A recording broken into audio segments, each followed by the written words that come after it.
What is going on, everybody? Welcome back to the channel. Keeping with my promise of 2020, I have started up doing my YouTube videos again, trying to get them a steady progression of me doing news and updates of various Paragon 2 remakes, to include one that I will be covering today, which is Alt. Ready? Cue intro.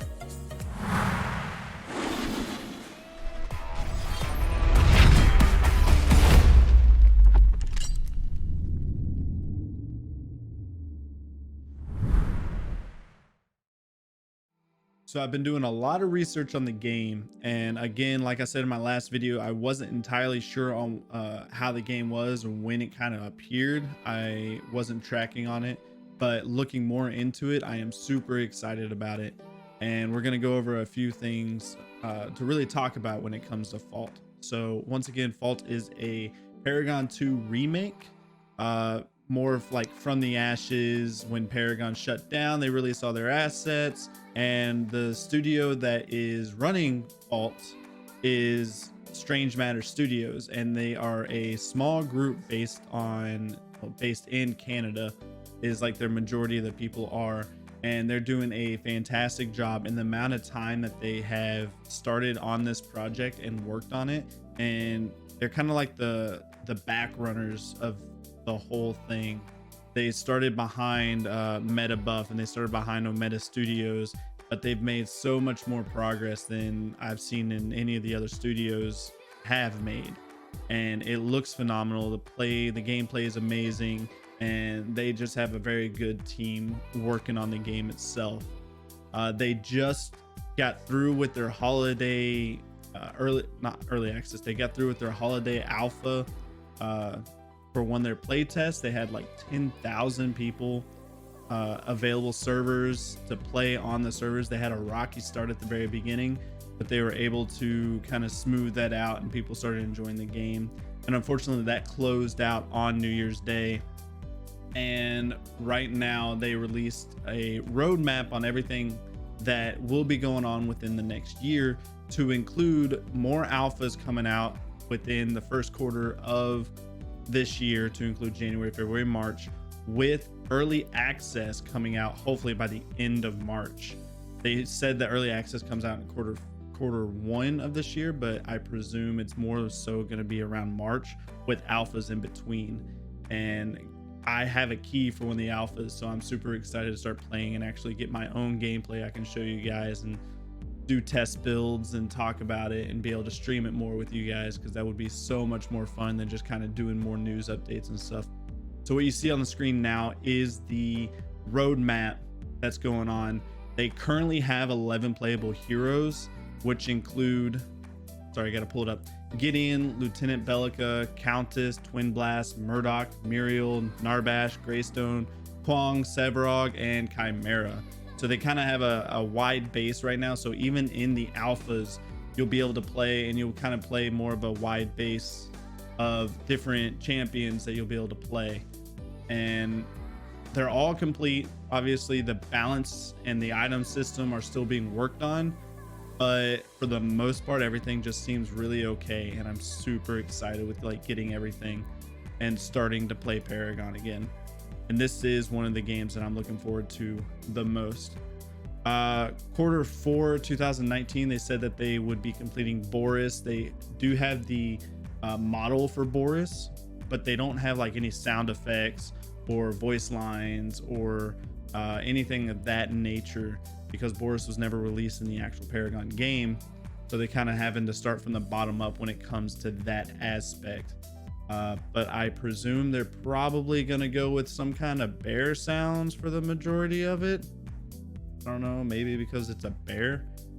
They do have a fantastic group all working on their own input of the game in itself, which is kind of like an assembly line kind of process. They're making it streamlined. It's going out pretty well. They have a 2D animator that's currently working on the card system, not card system, but the item system, and doing a 2D drawing and mock-ups of those items. With that, I wanted to pull in the news and update along with their IndieGoGo. So they have 24 hours left on this IndieGoGo. They've raised so far $70,000 for their game, which is kind of basically a Kickstarter, except for even if they don't reach their goal, they still take the money that they used and put it into their game. So $70,000 is a phenomenal amount of what they've raised in order to get this game up and running. Now there are different tiers for the game that you can buy that all give you, well, except for one, but most of them give you keys in order to get into the early access of the game, to include the alphas as well, from what I've heard. $15 is a high five, which signs you up in order for them to basically put you in like a lottery to win the key. If they send out several keys and whatnot, and they have open spaces, and you use the $15, they'll put you in the lottery and maybe you'll win a key with that. And then there's the $31. It's weird. They're using CAD, Canadian dollars, which translate a little bit differently to US dollars.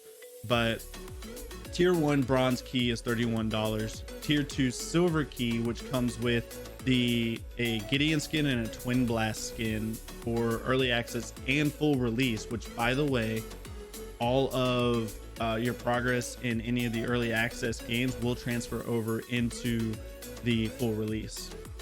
The $31 bronze key just comes with the key. The silver key comes with a Gideon and Twin Blast skin to include a key. The Founders Pack comes with both of those, a key for yourself and a key for your friend. So you get 2 keys, one for you, one for a friend that you can give it to. And then the cool one, which is 1,000 US dollars, which is, whew, nobody spent their money on this yet. There's one person who spent, or there's 20 people who spent $92 on the Founders Pack, which I kind of understand. But they have 10, they're looking for 10 people to buy this, is the Masters Pack, which comes with everything I previously said, to include permanently renaming an item of your choice. Now you can't just go in and say, hey, I want to name it this, drop the name, and they're going to do it. Obviously you're going to be talking with the developers, you're going to be talking with the head honchos and everything about actually changing the name, and you'll kind of bounce ideas back and forth whether or not the idea is good or not. But you'll both settle on a name, and they'll change the name of the item, and it'll be permanently changed, and it'll be in the game. And congratulations, you just named an item for $1,000. Which, if you had that kind of money, I mean, why not drop it into something that you love? If you had that kind of money, don't go out and put yourself in the hole just to try to rename an item. I didn't. I bought the bronze key for $30, and then also bought my buddy Jacob a bronze key so we can play early access when it comes out, which again I am looking forward to so badly. And just wanted to put out a quick video of an update of everything that I've been kind of looking at on Fault as of today. But once again, I will be posting a lot more videos and doing a lot more news and updates, not only on Fault, but on Metabuff's Core whenever they come out with updates, which is very rare, and Omega Studios' predecessor. Those are the 3 big that I want to cover. And I mean, other games like Ethereal and stuff like that, they're cool games, but they're not Paragon remakes, you know? So I'm looking more forward to these 3 games, and Fault, I think I'm the one I'm looking forward to the most. They're doing a fantastic job, and I'm really looking forward to the project that they're going to be completing soon. So with that being said, all the links, descriptions, everything, their website will be down in the description below, to include my Twitch, my Twitter, I mean, you're on YouTube, but my YouTube, everything will be in the description below. And go follow me on Twitch, go subscribe to me on YouTube, go hit that notification bell for more news and updates. With that being said, guys, stay classy. Hey guys, so real quick, I filmed most of the video yesterday when they had 24 hours left on their IndieGoGo. Unfortunately, that time has run out. You're not able to get any of those keys that means, but there is in the future they will be giving away keys probably by another means, more so as going into other people's streams and basically getting into a raffle with those guys that are streaming and giving away the keys. Or they may do it a different way to where you can, maybe they'll start up a different IndieGoGo or something like that. But currently, the IndieGoGo has been turned off. They didn't reach their goal, but they got pretty damn close. And all that money that was put into that will go to a good cause on creating the game that we all love and miss. So, thank you guys.